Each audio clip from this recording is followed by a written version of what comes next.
मैं डॉक्टर श्रद्धा वशिष्ठ आपका सबकी शिक्षा में बेहद स्वागत करती हूँ। मैं आप सभी को बताना चाहूँगी कि चाहे हम कितनी भी केंद्रीय विद्यालय दाखिला से संबंधित जानकारी पता कर लें, चाहे कितनी भी वीडियोस देख लें, चाहे केंद्रीय विद्यालय संगठन के दिशा निर्देशों को कितनी बार भी पढ़ लें, अगर हमारा कक्षा पहली का ऑनलाइन फॉर्म सही तरीके से जमा नहीं हुआ तो यह सारी मेहनत जो हमने करी है उसका कोई फ़ायदा नहीं होगा। इसीलिए यह जानना आप सभी के लिए ज़रूरी है कि वह कौन से 2 चरण हैं, वह कौन से 2 स्टेप्स हैं जो ऑनलाइन फॉर्म यानी आवेदन पत्र जमा करने के लिए आपको पूरे करने होंगे। अगर आपने पहला स्टेप पूरा कर लिया, आपने पहला चरण कर लिया और दूसरा चरण पूरा नहीं किया तो ऑनलाइन फॉर्म जमा हुआ नहीं माना जाएगा, सबमिटेड नहीं माना जाएगा। ऐसे में आपका बच्चे का नाम ड्रॉ तक नहीं पहुंच पाएगा। इसके लिए मैं आप सभी को यह राय देना चाहूँगी कि आज की वीडियो को बहुत ध्यान से सुने, आखिरी तक सुने और आप जितने भी लोगों को जानते हैं जो केंद्रीय विद्यालय में अपने बच्चों का इस साल कक्षा पहली में दाखिला करवाना चाहते हैं, उनसे इस विषय में बात करें और उन्हें इस विषय में जानकारी ज़रूर दें। देखिए, कक्षा पहली का आवेदन पत्र यानी कि ऑनलाइन फॉर्म भरने के 2 चरण होते हैं, 2 स्टेप्स होते हैं और यह दोनों स्टेप्स पूरे करना ज़रूरी है। पहला स्टेप कहलाता है रजिस्ट्रेशन करना या फिर पंजीकरण करना और दूसरा स्टेप कहलाता है आवेदन भरना यानी कि ऑनलाइन फॉर्म को भरना। तो सबसे पहले हमें करना होता है सफल पंजीकरण यानी कि सक्सेसफुल रजिस्ट्रेशन। सफल पंजीकरण पर आपको एक यूनिक लॉगिन कोड प्राप्त होता है और आप यूनिक लॉगिन कोड को जो आपको मिलेगा उसे ध्यानपूर्वक कहीं लिख लें, मोबाइल में या फिर उसकी फ़ोटो खींच लें।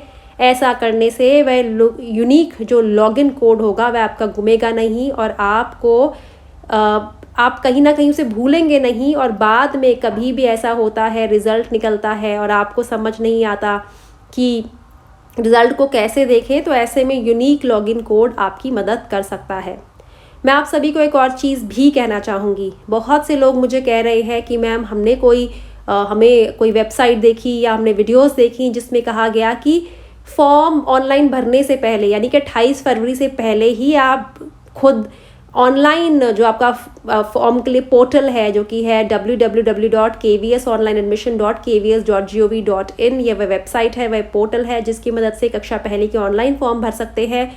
तो आप इसके इस्तेमाल से पहले चरण को फॉर्म निकलने से पहले ही पूरा कर सकते हैं। क्या यह सही है? तो यह गलत है, ऐसा नहीं हो सकता। केंद्रीय विद्यालय संगठन सिर्फ आपको जानकारी देने के लिए अभी बता रहा है कि रजिस्ट्रेशन किस तरीके से कर पाएंगे। आपके सामने फॉर्म रख दिया गया है, आपको तारीख बता दी गई है। इसका मतलब यह नहीं है कि आप अभी रजिस्ट्रेशन कर सकते हैं। रजिस्ट्रेशन 28 तारीख को ही खुलेंगे और आप 28 तारीख से ही रजिस्ट्रेशन कर पाएंगे यानी कि पंजीकरण कर पाएंगे। उससे पहले आप रजिस्ट्रेशन अगर आप कर लें, आपको लगेगा आपने रजिस्ट्रेशन कर लिया, लेकिन आपका रजिस्ट्रेशन मान्य नहीं होगा। रजिस्ट्रेशन केवल वही मान्य होंगे जो 28 फरवरी से होंगे। अब जब आपके बच्चे का रजिस्ट्रेशन हो जाएगा, पंजीकरण हो जाएगा, तो उसके साथ साथ ही आप ऑनलाइन फॉर्म को भरना भी शुरू कर देंगे, जो कि होगा ऑनलाइन फॉर्म भरना यानी कि आवेदन भरना और जमा करवाना। पंजीकरण के बाद जो आपको एक लॉगिन कोड आपको जो मिलेगा, जो मैंने आपको अभी बताया था यूनिक लॉगिन कोड, उसका उपयोग करके आप लॉगिन करेंगे, आवेदन पत्र को भरेंगे। आवेदन पत्रों को कैसे भरना है यह इसकी जानकारी मैं आपके लिए पहले भी लाई हूँ। मैंने अभी भी एक वीडियो के माध्यम से बताया है आप पूरे फॉर्म को कैसे भरें, उस समय भी यानी कि 28 फरवरी को भी मैं ये जानकारी आपको दूंगी। आप भारत में स्थित 3 अलग अलग विद्यालयों के चयन बिना प्राथमिकता दिए कर सकते हैं, यानी कि देश के कोई भी 3 केंद्रीय विद्यालयों के नाम आप लिख सकते हैं जिनमें आप अपने बच्चों को पढ़ता हुआ देखना चाहते हैं और प्राथमिकता दिए बिना। यानी कि ऐसा नहीं है कि आप लिखेंगे मेरी प्रायोरिटी में नंबर 1 ये है, 2 ये है, 3 है, यानी कि मैं चाहता हूँ सबसे पहले मेरे बच्चे का इस स्कूल में दाखिले का मौका दिया जाए, फिर इस स्कूल में मौका दिया जाए, फिर इस स्कूल में मौका दिया जाए। कोई रैंकिंग नहीं कर सकते, कोई वर्ग में आप उन्हें क्रम में नहीं बांट सकते। आवेदन पत्र भरने के बाद इसे सबमिट एप्लीकेशन जमा कर दे बटन पर क्लिक करके जमा करना होगा। सफलतापूर्वक जमा होने पर आपको एक यूनिक एप्लीकेशन सबमिशन कोड प्राप्त होगा। अब आपको क्या प्राप्त होगा? यूनिक एप्लीकेशन सबमिशन कोड, जो लॉगिन कोड जो आपने पहले लॉगिन कोड भरा था उससे भिन्न होगा। आपके मूल दस्तावेजों की सूची भी दिखाई जाएगी जो कि प्रवेश के समय आपको विद्यालय में प्रस्तुत करनी होगी। यानी कि जब आप ऑनलाइन फॉर्म को भर देंगे और सबमिट करवाने वाले होंगे तो आपके कागजात की लिस्ट भी दिखाई जाएगी कि अगर आपके बच्चे का कल को केंद्रीय विद्यालय में दाखिला होता है तो आपको यह कागजात एडमिशन के टाइम देने होंगे। तो आप ऐसे में जब भी वह कागजात की लिस्ट आए आप उसकी फ़ोटो खींच लें।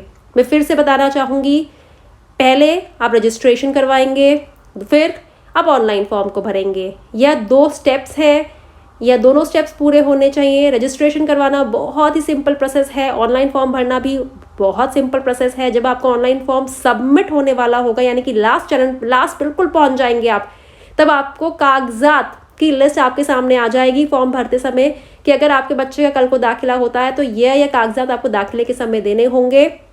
और आपको जब कागजात की लिस्ट दिखाई जाए तो मैं आपको सजेस्ट करती हूँ आप उसकी फ़ोटो खींच लें। ऐसे में आपको पता होगा कि कल को हमारे बच्चे के दाखिले के समय हमें यह कागजात चाहिए। कृपया अपना एप्लीकेशन सबमिशन कोड जो अभी आपको मिला है और प्रवेश के समय प्रस्तुत किए जाने वाले दस्तावेजों की सूची को ध्यानपूर्वक लिख लें। यानी कि जब आपने पंजीकरण करा था तो यूनिक लॉगिन कोड था, उसे भी आपने लिखना है। दूसरा, जब आप फॉर्म भरकर जमा करवाने वाले होंगे तो एप्लीकेशन सबमिशन कोड को भी लिखेंगे और प्रवेश के समय प्रस्तुत किए जाने वाले दस्तावेजों की सूची को भी ध्यानपूर्वक लिख लेंगे। या आपकी मदद करेंगे, याद रखिएगा, यह आपकी मदद करेंगे। और साफ साफ खुद केंद्रीय विद्यालय संगठन ने यह बात कही है कि जो ऊपर के दोनों चरण है यह पूरे होंगे तभी आपका फॉर्म जमा माना जाएगा।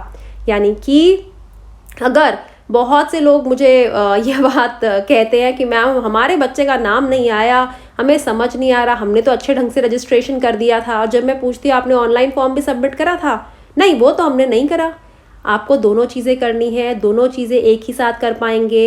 इस पर मैं एक वीडियो भी लेकर आई हूँ। आप प्लीज़ सबकी शिक्षा के प्लेलिस्ट पर जाएं, केंद्रीय विद्यालय एडमिशन 22-23, उसमें आपको इतनी सारी वीडियोस दिखेंगी, आप खुद हैरान हो जाएंगे कि सबकी शिक्षा के माध्यम से इतनी सारी वीडियोस अब भी 1.5-2 महीने में आ चुकी हैं। तकरीबन रोज़ मैं आपके लिए केंद्रीय विद्यालय दाखिला संबंधित वीडियो लेकर आ रही हूँ। प्लीज़ हमारे द्वारा किए जा रहे जो आपके लिए हम जो मेहनत कर रहे हैं आपके लिए, आप उसका लाभ उठाएं।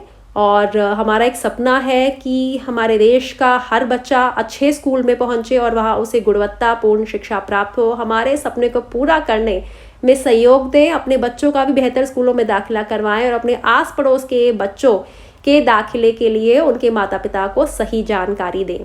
तो 2 चरण पूरे करें तभी आपके बच्चे का ऑनलाइन फॉर्म जमा माना जाएगा। हर रोज़ आपके लिए जानकारी लेकर आती हूँ सबकी शिक्षा के माध्यम से, तो सबकी शिक्षा की वीडियोस को रेगुलरली देखें, रोज़ाना देखें।